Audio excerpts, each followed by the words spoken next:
If a player cleans his ball during play of a hole, except on the putting green, he shall incur a penalty of 1 stroke. That's the rule, Jerry. But it's just a friendly game. Why do you always have to be such a stickler? Because that's the way I was raised.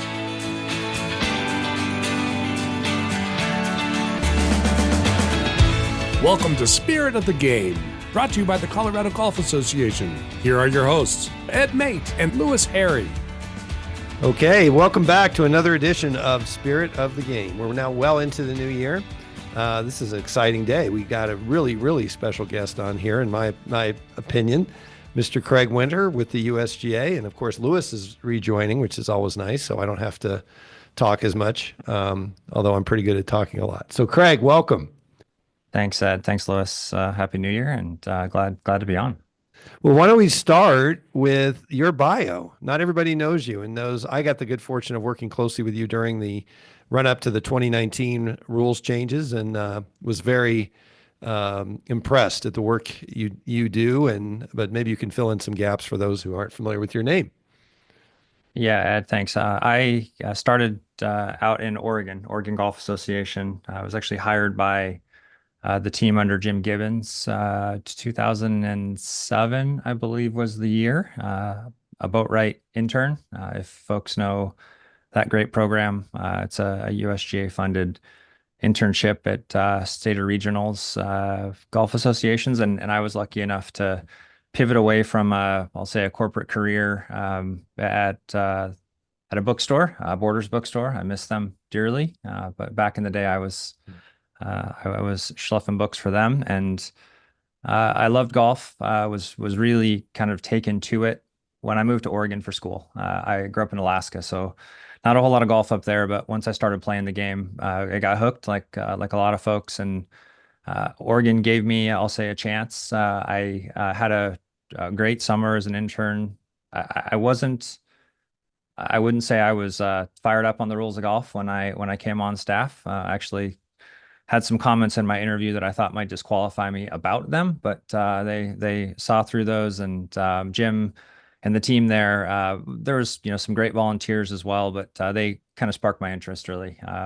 That along with some folks at the USGA, and I went to the CGA. My wife is a Tar Heel, and so I went to the CGA and did some volunteering. I tried really hard to get on what was then Jack Nance's staff, and Jack.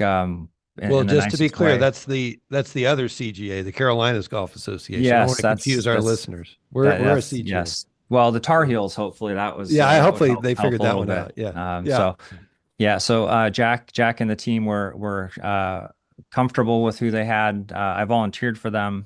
Some great experiences there, but Barb Trammell called me and gave me the opportunity to come back to Oregon and to actually teach the rules of golf. That was really a primary role that I had with them for almost 7 years, and I really got deep into the rules at that point. Curious, I probably spent way too much time on the archives of the internet as it is now, on chat boards, learning what I couldn't learn outside of the walls of Golf House. I think when you're not a staffer at the USGA and you don't have rules as your primary focus, at least the experience that I had, and I've heard of many, is you're just trying to get access to more, and you want answers to your questions, and there's not a whole lot of places that you can go. And I was really just fortunate to have connections with quite a few people. Warwick Smith was the first out of Oregon. He introduced me to Robin Farron. I had contacts with Lou Blakey, and then John Morissette got into the picture, David Stabler eventually, Ginger.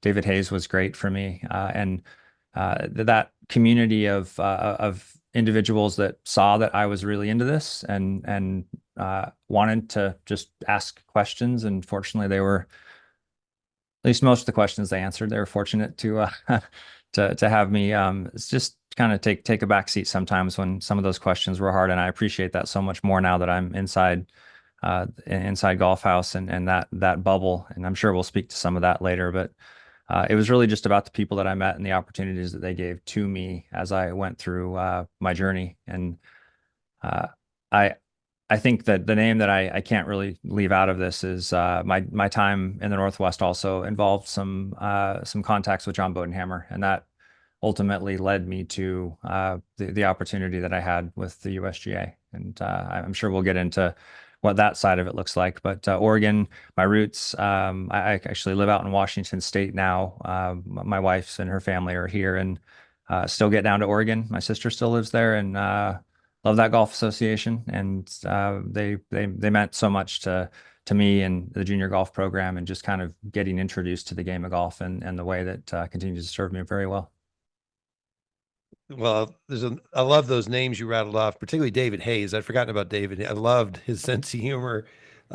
Really fun for those of us who've had a chance to know all those people you mentioned. So I'm embarrassed I don't know this. What is your title with the USGA now? It's Senior Director, Rules of Golf and Amateur Status. So those two codes is the team that I oversee. We manage those two codes and education and really the interpretations and championship work that and are involved in both of those. So with David Stabler's retirement, are you sort of also in that seat of overseeing education as well? Ryan Farb actually is he in many ways is the new professor for us. Best way to put it. Yeah. A lot of the similar, just lives and breathes the education side of things. But the rules department, whether it's technology, education, engagement, our championship work, and obviously the governance side of it, that's all fits under the same department. Right. So I hope he's blown up the David Stabler 4-day workshop slides. Are they all gone now, I hope, or is there still a lot of David signature on those things?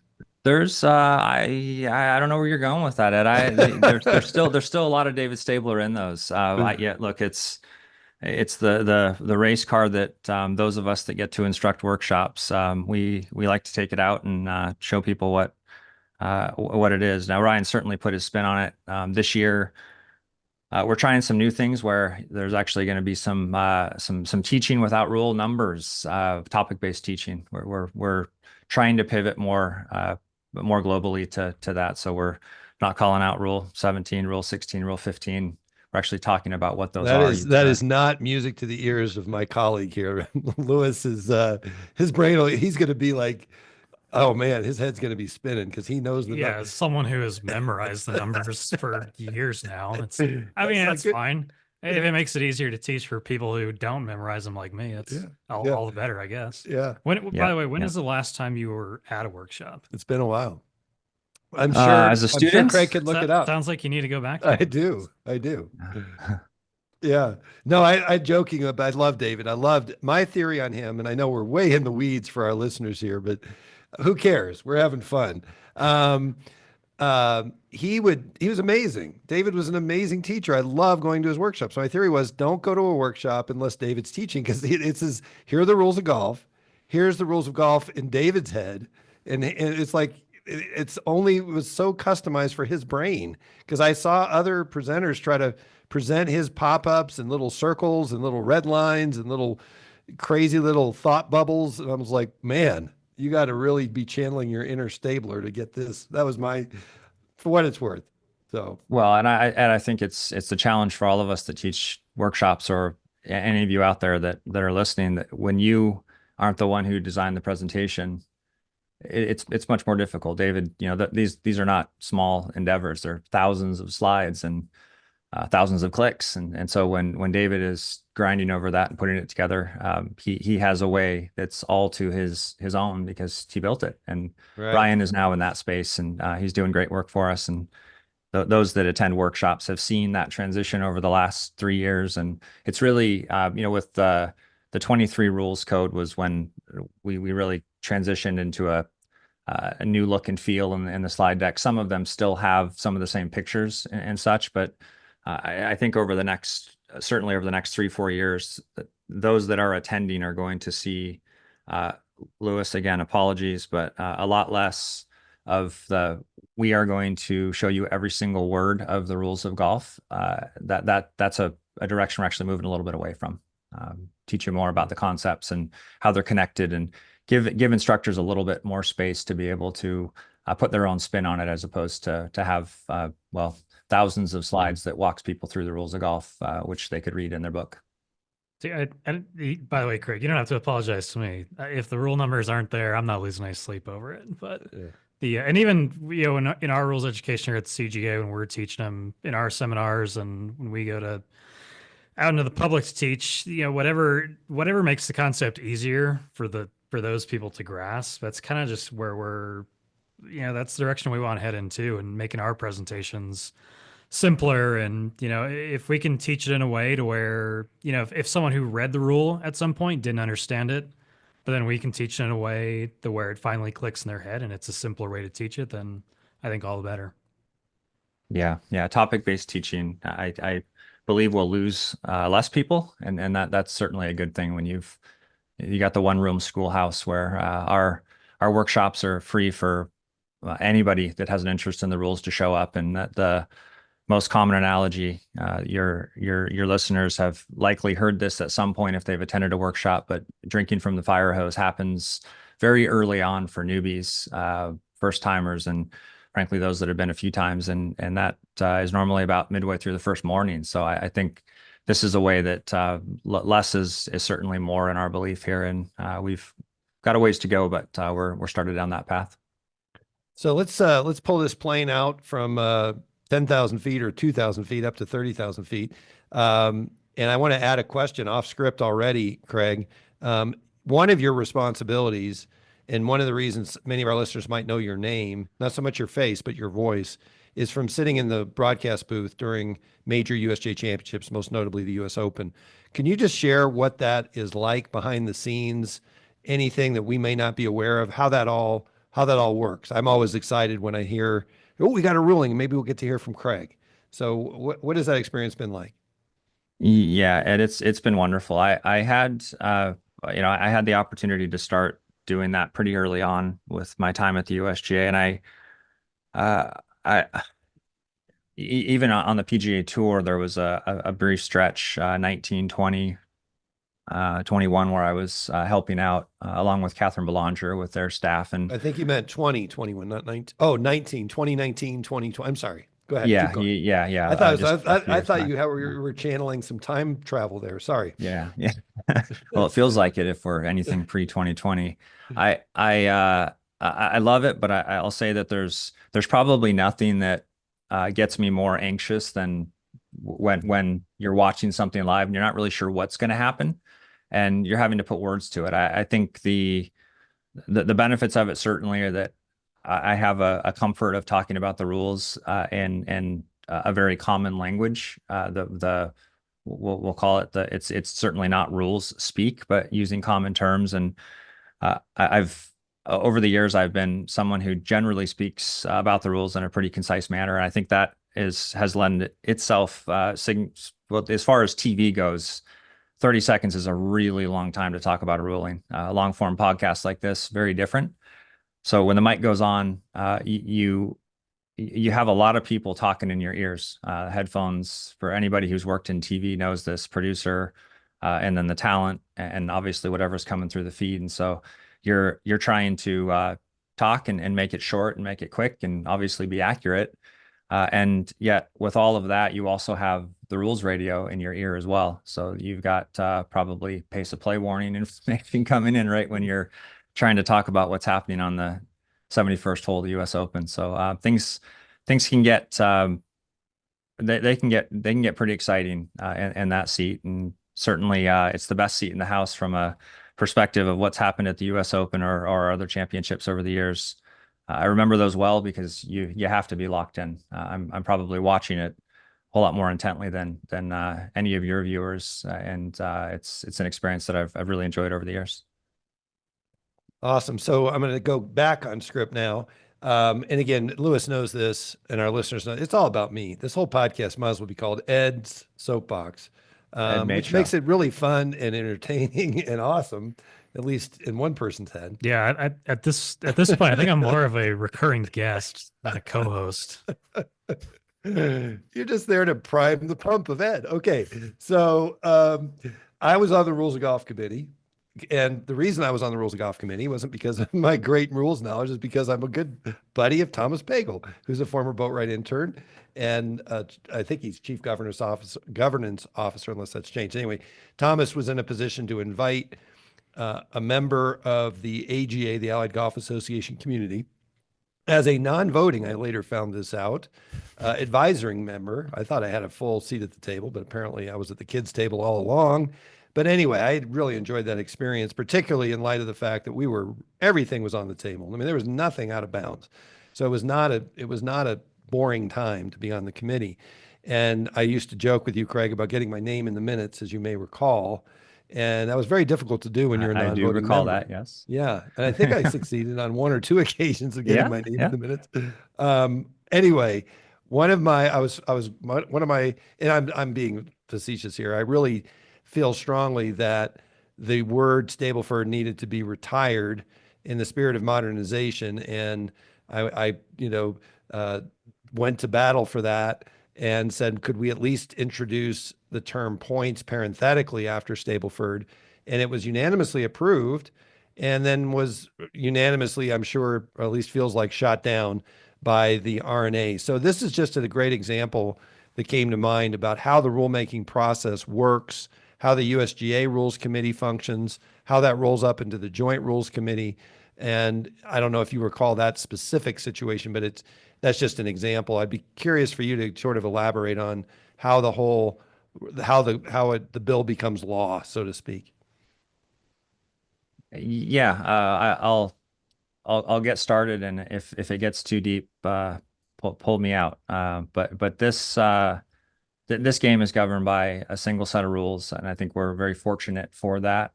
We've obviously seen, even just in the distance discussion, conversation about that very topic, and we continue to hear that's a neat feature of how golf is played all around the world. One single set of rules that governs the game, and we don't write those alone. We write those with an incredible partner, the RNA, Royal and Ancient, out of Scotland. And the rules review process that started back in 2011. It was kind of when it really started being talked about, and I came on staff in 2013, and that process in and of itself was actually separate from the normal governance process. So those that were involved in that process, and you for a bit in that time, we were experiencing something slightly different, where it was just kind of one committee trying to work on this extraordinary project of rewriting the rules of golf. And where we are now is back into what we'll say the normal process, where the USGA has a rules of golf committee, the RNA has an equivalent committee.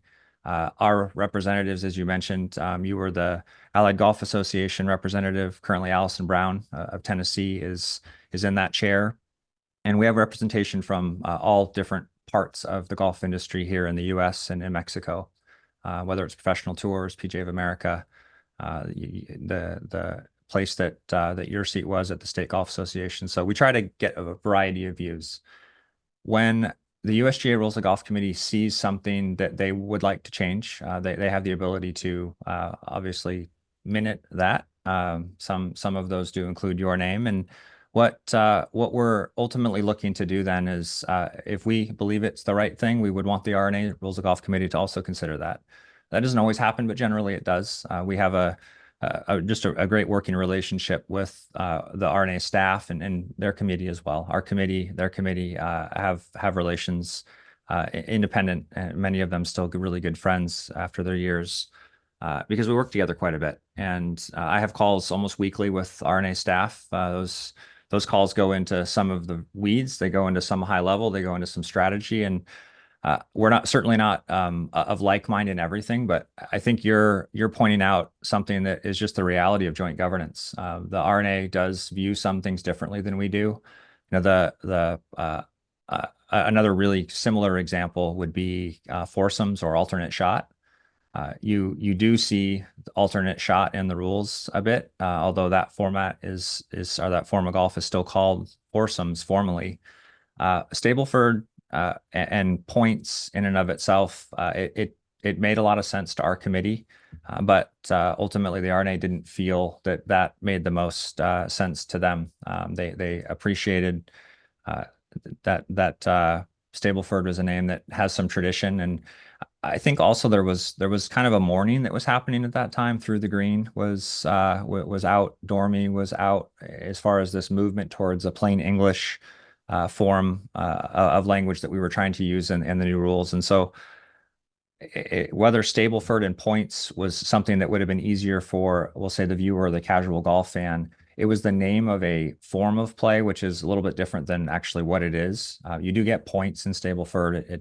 Points is still a very big part of the scoring in and of itself, but foursomes, Stableford, they're names that you kind of have to know what they are.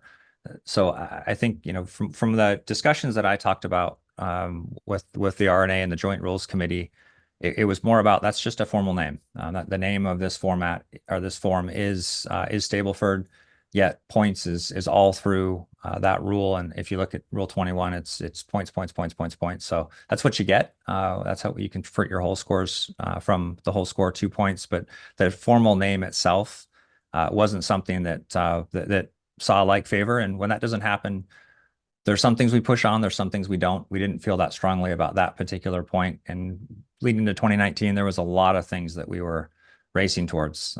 We had some stuff that was still on the table that we wanted to get done that ultimately we didn't then. We didn't get all of it done in 23, and our next revision comes around. We're going to try to clean up even more.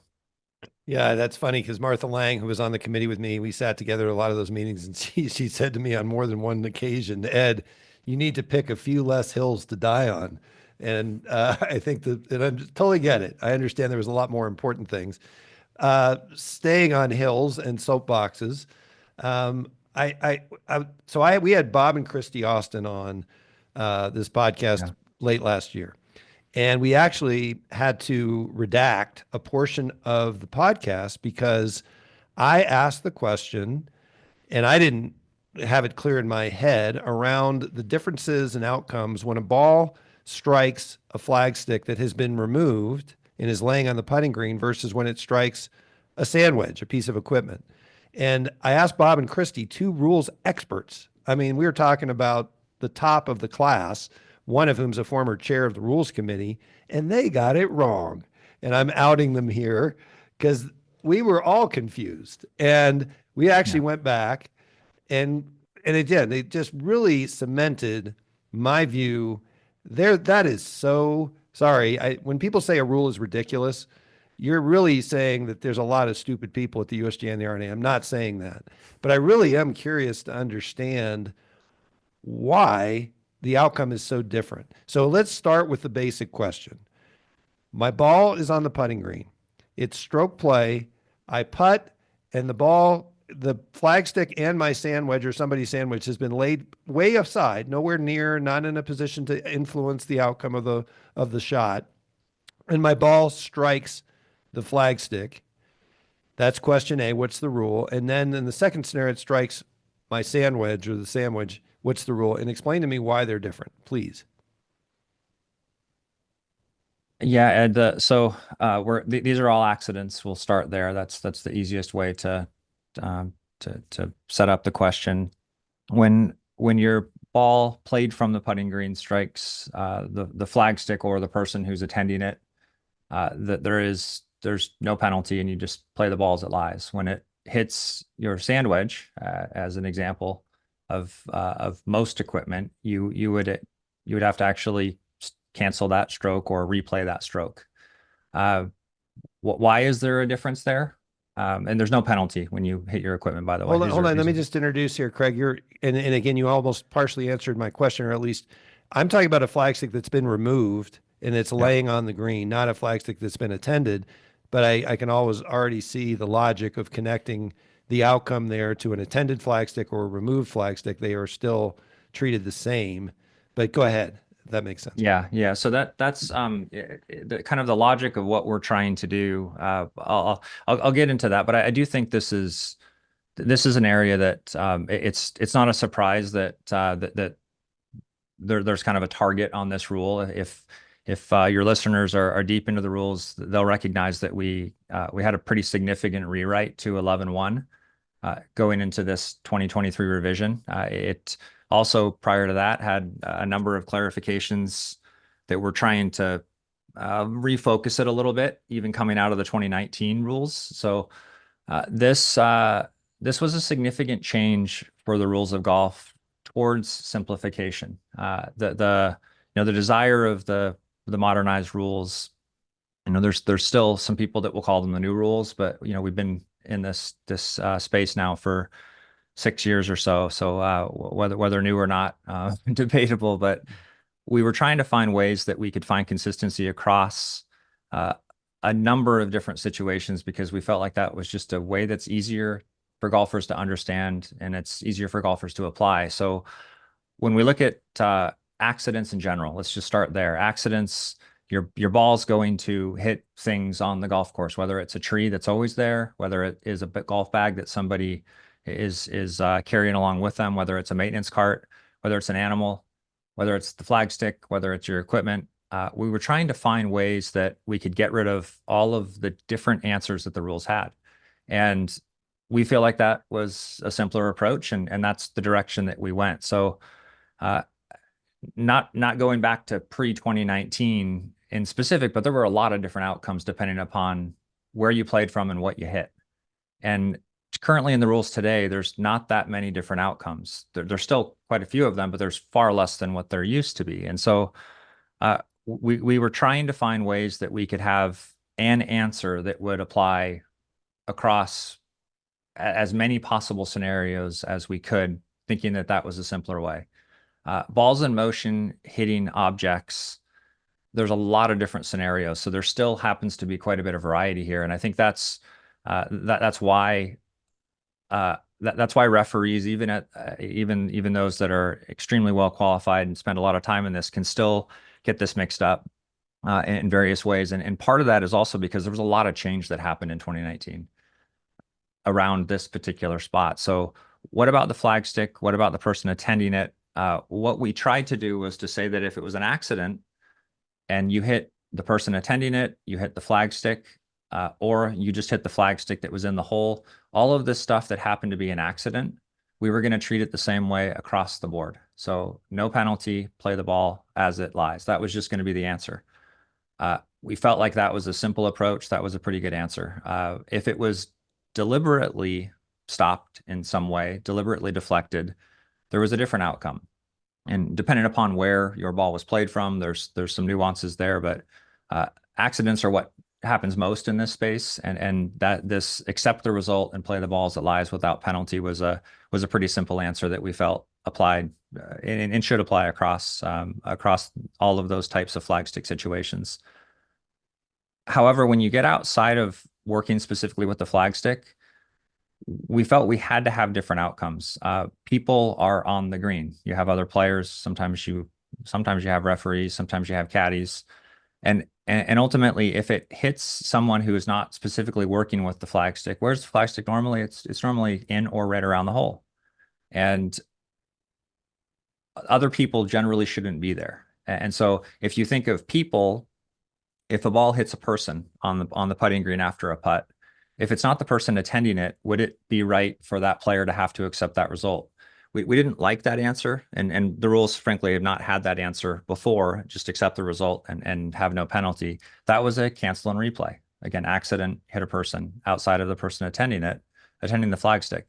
And we also have the same answer for most equipment on the golf course that happens to be sitting on the putting green. You happen to putt, you hit your sand wedge, you happen to hit your golf bag, you happen to hit a hat or a towel. What you're going to do is you're going to cancel and replay. And so what you have here is this idea of the flagstick in and of itself is going to be in the hole a lot. Players are clearly hitting it now. A lot of golfers never pull it out because that's a available option to them to putt with the flagstick in. And we wanted to have the same answer with the flagstick and the person attending it, regardless of what its status was, what was going on. But when you get outside of that particular bubble and you have equipment in general, people in general, all the other stuff that happens to be on the putting green, we were trying to be much more particular about what's the best outcome. Generally, we would want, you hit a club on the putting green that somebody put down because they weren't paying attention. We didn't want that player that ultimately just putted to have to then accept that result, good or bad. In the worst case, bad. I was trying to putt at 60 feet. Somebody wasn't paying attention. They dropped a towel. I hit their towel. My ball's now 30 feet. I want to do that again. And we felt like that was the right answer across all of those types of situations that could happen, is just putt it again, not having it be a penalty. Again, all of this is under this umbrella of accidental. Once we get into deliberate, there's actually more similarities between these two rules when there's deliberate actions than there is on the accidental side. But I think high level, Ed, the main reason that we're in this space right now is trying to achieve common outcomes, consistent outcomes in any areas that we felt like we could. And the flag stick, we really just kind of pulled that out because that's in and around the hole all the time, except when it's removed. Do we want to treat it differently when it's removed, differently when it's set down? Do we want to treat the person that's doing that differently? We just said, no, we're going to treat that the same all the time. And equipment and other people were in a different category. And we have answers that feel like the right answer in almost all cases. But with anything in the rules of golf, there's always that, or there's many, but what about this case? But what about this case? But what about this case? And that starts to stress, that starts to create a tension between simple and complex. And I think that's our challenge mostly as we look to continually ultimately analyze the rules, consider what could change in the future. We're in that balance right now where we've moved very dramatically over to the simpler side. The rules aren't simple, no question. They're still complicated, but we're in the simpler side, which can often lead to cases where that seems unfair. The more complicated you have the rules, the more you can have an exception to an exception or hundreds of exceptions that try to get to what people would call fairer outcomes. So I think we're in a space where we hope that more golfers understand the rules than they used to, yet we're also aware and we're willing to accept that some of those situations that do come up under a simpler code can be seen as particularly unfair in a certain case. When you zoom out, probably a little bit less so. Yeah, great answer. I'm glad we spent some time on it because it shined the light on a couple things. Number one, when I was on the committee, I was so impressed that, frankly, the brain trust, yourself included, Mark Newell, and others who really think so deeply and articulate ideas. And when you got really deep into the technical stuff, that's when I really checked out and started looking at the snacks on the table and I just was way above. I'm serious. I don't have. That's why the name of this podcast, Spirit of the Game, is what it is. I always like to say I'm a spirit of the gamer versus a letter of the law, and that's simply because I don't have the brain power to be a letter of the law guy. And I'm saying that somewhat self-deprecating, but it's really true. And I think there's a need for both. I think you do need to have those who look at it more broadly, and because sometimes I think you can get into such technicalities that you lose sight of we are trying to govern for normal people. But that answer of segregating accident from something that is, and this is something that Lewis pointed out, the flag stick is ubiquitous. It's on every hole. And I think you have to kind of deal with that especially. So I will rest that on that one. Because we're well into this, and I'd like to go off script now for the remainder and give Lewis a chance to ask some questions, maybe give you a chance to speak, because I do want to make sure we cover some of the bigger topics. While I enjoy getting into my little nits, I'd rather, and there's some big topics that I think I'll kick this off and would encourage Lewis to ask any questions he might have in mind. Keep thinking of our listeners. The big topic in the game right now remains distance. And I know that you're not directly responsible for governing equipment, but I know you're deeply involved in that. Can you give us a status update on the distance debate, your views of it? Again, this is off script, so I apologize. I know that you are on a tight leash with the USGA. I don't want to get you in trouble, but you can navigate your way through that answer. What are your thoughts on it, and what do you see coming? Well, Ed, I think one of the overarching, just the goal that we were trying to say is that the footprint of golf has continued to grow, and we think that that's not sustainable. So the solution, at least the first solution that has been proposed pretty clearly has been a ball that has a new testing protocol to it.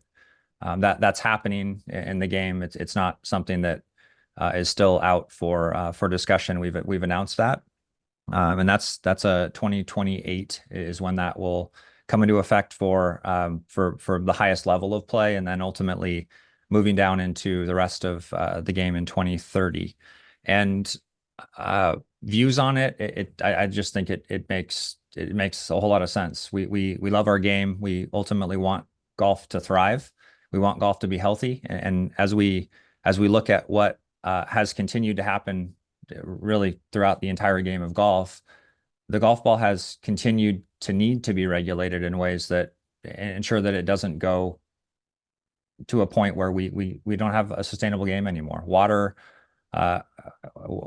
and resources are something that golf is, it's right in the crosshairs of what we're trying to do and trying to be responsible as golf administrators. The USGA is we're in a very unique space of we're ultimately friends of the game, and we're trying to do what's right for the game itself. And in the governance side of things, in particular with this situation, the right thing to do is, in our view, and ultimately in the view of the R&A, is that we just need to take this time to slow the golf ball down a little bit, or ultimately allow it not to go quite as far as it used to. Where will we be back at this spot in 10, 15, 20 years where we are today? Probably, with everything we've seen in the trend lines. There's manufacturers out there that are extraordinarily talented, and their engineers to figure out how they can continue to maximize distance to put the golf ball in the hands that players want. And kind of goes back to one of the questions that I answered earlier. This single set of rules is something that we hear from golfers, we hear from tours, we hear from organizations.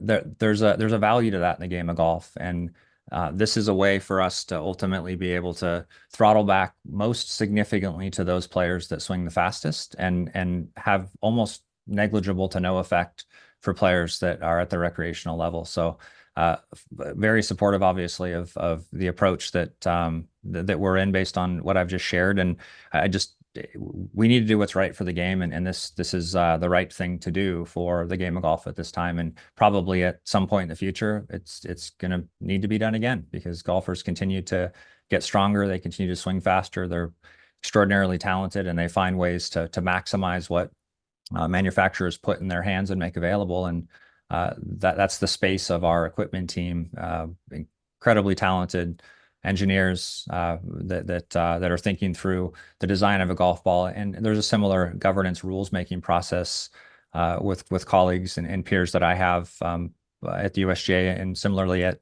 the R&A, that are looking at this as well, to just make sure that we're doing the responsible thing for the game of golf so we can continue to thrive.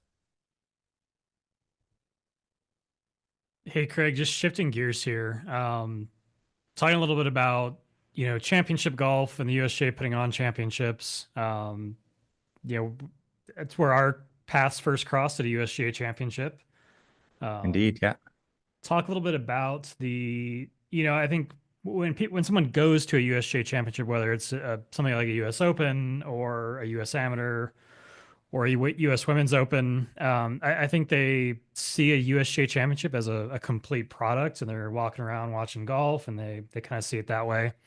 But on the back end of it, talk a little bit about the rules department's role in USGA Championships.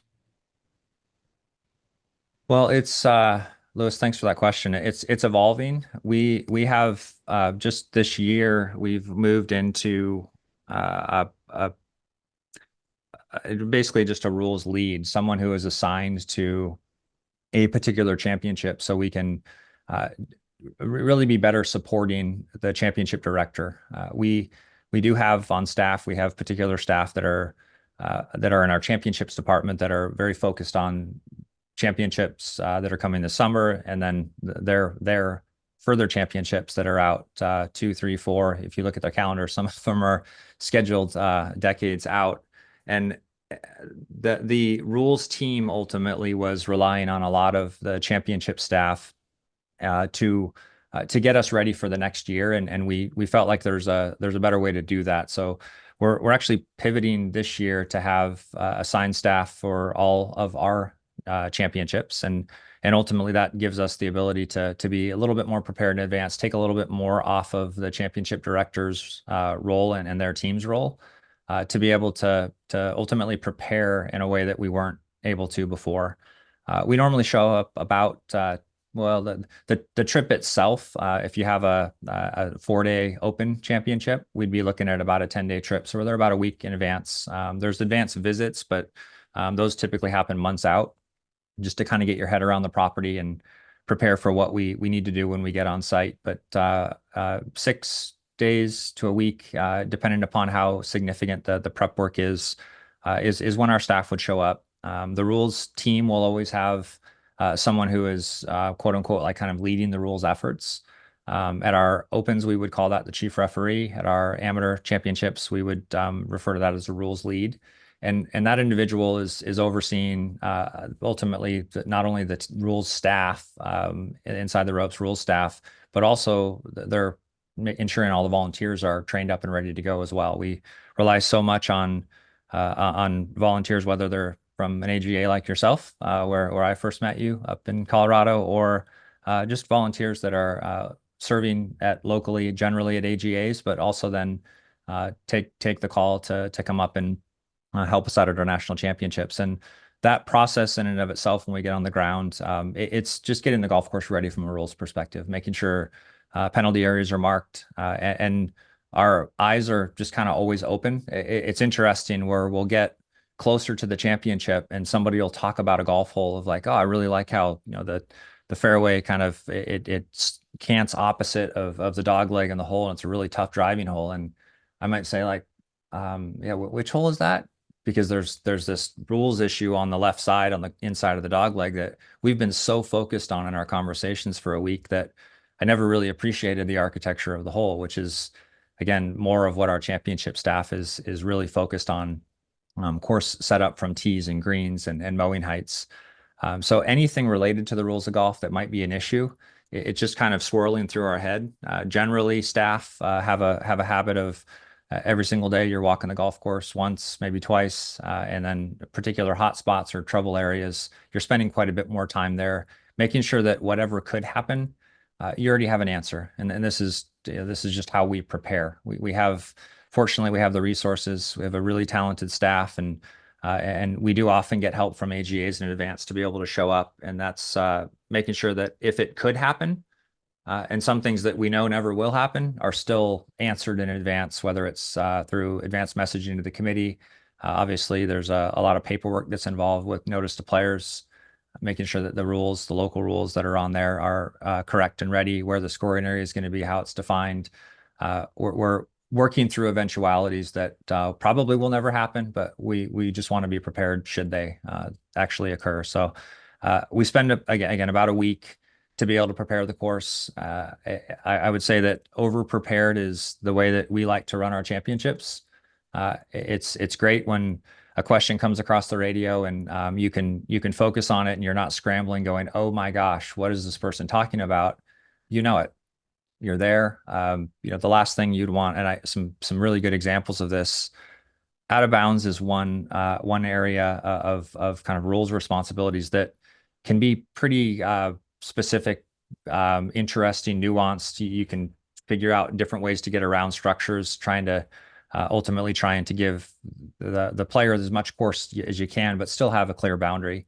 And there are times when there'll be a call across the radio where a referee will be trying to figure out where the boundary is, whether they had enough time to prepare. Some of this stuff is more complicated than ultimately they have time for as a volunteer. And you can give an answer over the radio to say, if you look to your right, you'll see a tree. It's got like a little yellow sign on it. If you look down at the ground, and it's that kind of advanced preparation that even from just a radio call, we can picture exactly where that referee is and help them out to keep the competition moving along. So over prepare is certainly something that we're proud of, and we are certainly have the staff that's dedicated to be able to do that. And it's not much different than what local players would see at an AGA doing. We just have a little bit more staff and a little bit more resources and a little bit more time to be able to put extra attention into to the championship itself.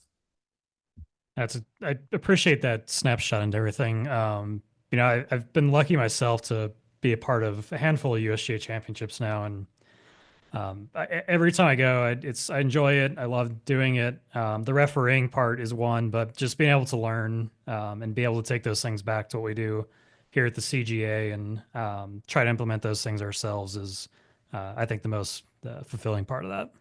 Yeah, and, Well, and Louis, that staying. goes Go both ahead. I'm ways, sorry. if I may add. Just Yeah, to look sure. when we have AGA staff come out, it's a two-way street. We pick up a lot of tricks from what's happening in a local setting that we hadn't actually seen before. That's great. That's a really neat idea, and those then get implemented and shared around. So appreciate you and the many other staffers. We typically have about 15 AGA staff that come out and help us out with advance, and some of them are even able to stay on for the championship itself and get that more kind of rah experience. I was just going to stay within that theme, and I had the good fortune of working USGA championships when we were walking referees, and now we're not. We're in zones.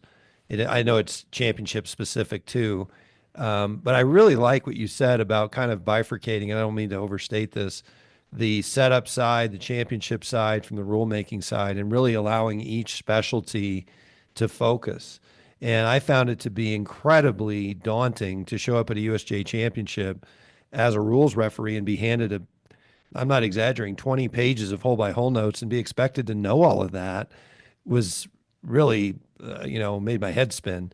And I just sort of told myself the Serenity Prayer or the Motorola Prayer, just get on the radio, Ed. If you have a question, don't try to be a hero. So I don't know what the response has been now that you've gone to the zone officials, if that's pretty well entrenched now and has been deemed a success. Be curious what your thoughts are. Yeah, Ed, we do that at our opens, particularly where it's in our view, ultimately, it is more helpful for a referee to know their hole extraordinarily well. They don't just like USGA rules staff. At least I would hope that showing up at championship day, first round, you know that golf course through and through. You've been there for a week. You've had advanced visits. You've been thinking about it. Put all the paperwork together, and there's no stone left unturned yet. As a referee showing up on site, probably a day and a half before you're going to be going live, to have a couple of holes, 4 holes throughout the week, you can study them, get really comfortable with what's happening on your hole, and then you can, we believe, be a more valuable asset to the championship itself. It's the rules functions, we don't want that to be part of the story. We want to be able to showcase the players that are there to compete. And the less that we have questions, the less things that we're trying to figure out when it happens. We already know the answer is what we're looking for. And ultimately that keeps us out of the way, and it ultimately gives them the stage, which is why we put these championships on in the first place. Yeah, I worked the Senior Women's Open this past year at Fox Chapel, and showing up and with the rules meeting and saying, oh, okay, I have 11, I have 4, I have 16, and I have 5, for these 4 days. Okay, I'll just go look at these 4 holes, and I'm not going to worry about the rest of the golf course when I do my walk around. I'll just go look at those 4 holes and I'll be done with it. Which I thought was great. It was, all I have to do is study those 4 holes and figure out, oh, this hole doesn't have anything on it. I don't have to worry about anything here. Oh, there's a penalty right here. And I thought it was great. And then halfway through the first day, I got pulled into being a rover for the rest of the championship and had to learn a completely different set of holes. So keep you on your toes. That's just a vote of confidence in your skill set. That's trying to say something about your skills, Louis. Oh, yeah. If you haven't already, asked Ben Shade and Ryan Favre about me blowing the horn on day 2. If you haven't heard that story. That's going to be asked this afternoon. Yeah. Noted. Great. Well, Craig, I have a million more questions, but for sake of time, I'll just keep it to a couple. And again, in the spirit of sharing, the number one question we continue to get from the lay person is, why don't I get relief from divots in the fairway? And as tired as we get of answering that question, I try to be sympathetic, or at least not sound too high horsey about it. What is your answer to that question, which I'm sure you hear 10 times as much as we do? Yeah, we still do get that question. You're right. There's really just two parts to it. The philosophical, kind of how golf is played and what you need to accept, and then there's the practical application of what would that look like, for the game and all that play. And from a philosophical standpoint, playing the ball as it lies and just accepting the good with the bad is part of the game. It's part of how golf is played. And I generally, just the two easiest examples are the ball that ends up in a poor lie in a divot in a fairway, and a ball that is hit terribly, like just the worst golf shot on the planet, bounces off a house out of bounds and comes to rest in the rough, and it's perched up almost like it's on a tee, and you have a great shot into the green. And that's just part of what golf is. You don't quite know what you're going to get after you hit the ball. You have that moment of what's my next shot going to be like, and you find it, and then you hit it again. And sometimes that's a great shot with a poor lie, and sometimes that's a terrible shot with a great lie. So philosophically, I would say that is a view that is pretty unanimous. I've really not heard a voice on, at least the governance work that I've done. I've not heard a voice that differs from that. That's the core of what golf is. And changing, specifically changing this situation where you'd be giving relief from a divot hole would change that. And that's a principle that's worth upholding. And then the practical side of it is really more of the meat and potatoes of this answer of, when is a divot hole still a divot hole? What percentage of healing? How does it have to look? And that becomes a difficult question to answer across the entire game. Committees, whether it's a US Open or it's just the club pro behind the desk, and the golf shop, or it's just your weekend foursome, you just go out and you're playing with friends. We would like the rules to be as consistent as possible. I've already spoken to that, and trying to establish, whether you're playing with friends and you get relief from every poor lie, or you're playing with folks that you're in a grudge match and you're not getting relief from anything. There's not a whole lot of consistency there.